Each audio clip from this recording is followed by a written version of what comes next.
Baby Driver, Edgar Wright's musically driven car chase film. This film has a great sense of style, fun characters, and crazy car chases. However, I felt like the end of the film wasn't quite right. And sometimes the best way to learn story structure is to take a look at a story that was almost there. Baby Driver is in no way a bad movie, but the third act makes some choices that make it less than what it could have been. Today I want to go through some of these issues and give possible fixes to hopefully give you a better understanding of story structure. As I begin, please keep this in mind. Analyzing a movie is always easier than writing one. I have great respect for Edgar Wright. He is one of the most fascinating people working right now. These are just my thoughts. Let's begin. So Act 3 begins when the post office heist goes wrong. Baby kills bats and chaos ensues. Buddy becomes our main antagonist. He's after Baby and Deborah because of Darling's death. So this is where I want to focus a lot of our time. The climax of the film pits Baby and Deborah against Buddy. I think this is the wrong move. Let's look at the relationship between Baby and Buddy throughout the film. Relax. The kid did his job, all right? It seems like Baby and Buddy actually get along for most of the movie. I used to have my special tape that had my killer track on it. Get me flying. You got one of those? Sure. Buddy doesn't really have ulterior motives. He's just running jobs with this kid, so he gets to know him.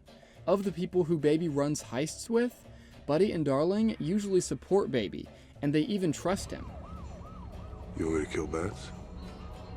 Not before the job, silly. You think we should talk about this in front of Baby? He won't say a thing. Will you, baby? Now, who does Baby have trouble with? Griff and bats. Griff is gone pretty early on in the film, so that doesn't work, and Baby handles his problem with bats. So then at this point, it seems like the film seems to run out of options, so it goes for Buddy as the antagonist of the climax. But the problem is that this isn't a battle we've been waiting for. This isn't a showdown the audience has really even wanted. So how do we fix this problem? Simple. Doc becomes the main antagonist of the climax. Now let's talk about Doc. After the post office job goes bad specifically because of Baby, Baby returns to Doc for help. And then, surprisingly, Doc decides to help Baby and Deb, saying, I was in love once. For this crime boss who has just lost hundreds of thousands of dollars, cops on his payroll, and bank robbers, I think the I was in love once motivation is pretty weak. And then we watch Doc prepared to suddenly fight and die to give Baby more time to get away. Sure, those goons weren't coming for Baby necessarily, but Doc still makes sure Baby runs away and doesn't help Doc fight. I thought I told you to run. Throughout this movie, we've gotten this sense that Doc is a crime boss, but we rarely see him in that state. So let's rewrite the climax. Instead of Baby fighting Buddy by crashing cars together in a parking garage, what if we have the finale start with a car chase between Baby and Doc's goons as Baby and Deb try to leave the city? Doc is coming after Baby for blowing the job. Baby knows Doc is coming for him. We know Doc doesn't do well with not getting what he wants. Now, I don't think I need to give you the speech about what happens when you say no, how I could break your legs and kill everyone you love, because you already know that, don't you? This car chase could be the first and only chase at night.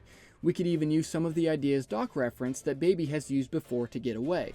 The ghost that baited cops doing 130 on 85.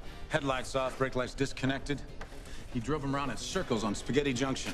Left him in the dust every time. That was our boy there. So we duck through alleys and go into tunnels. Baby cuts his lights as he hides from Doc's goons and the police. It's fast-paced and fun, and a little more visually like Drive's opening scene, but with a song like Running from the Law by Riot.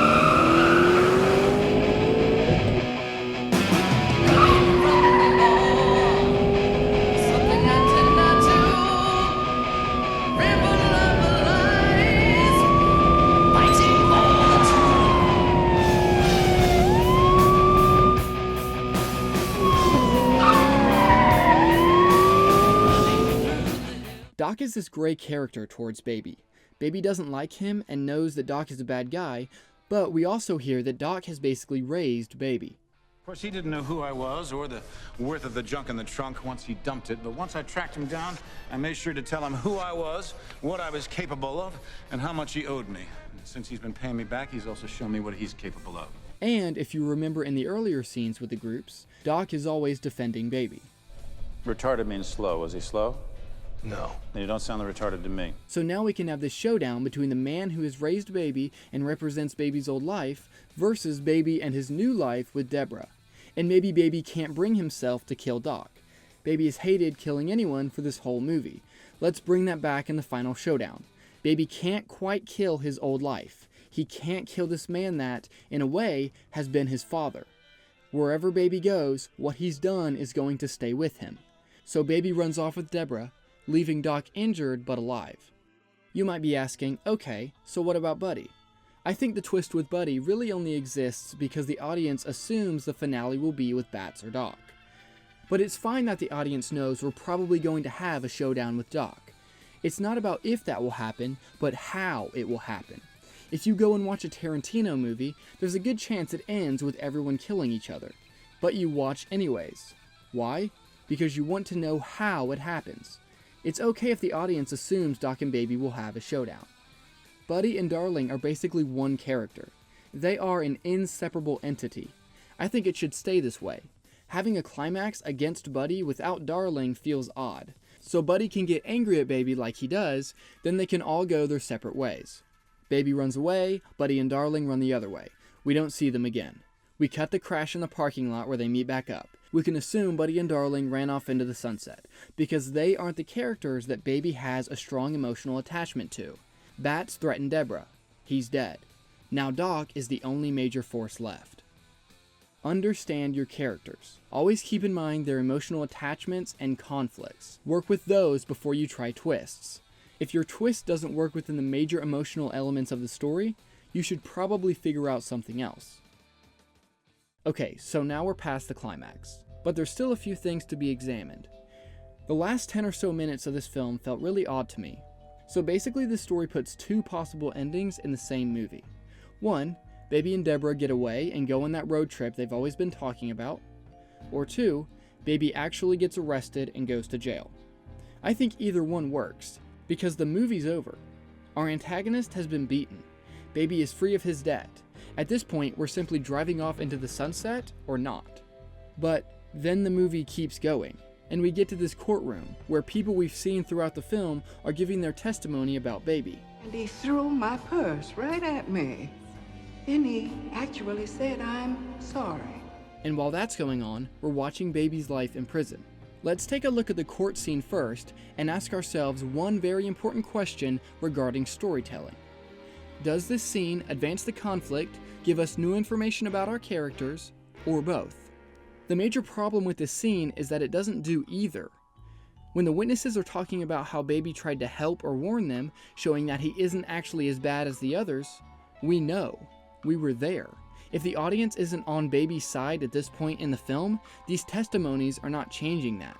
And that really is what this entire sequence consists of. It just reminds us that Baby is actually not a bad guy. We know this. We weren't cheering when the cops arrested him on the bridge. When you are creating a story, believe that your audience is smart.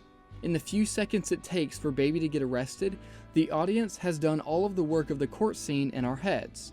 We remember that Baby isn't a bad guy. We want Baby and Deborah to go on that road trip and be free. The scene is unnecessary. So there are two main lessons to learn from looking at the third act of Baby Driver.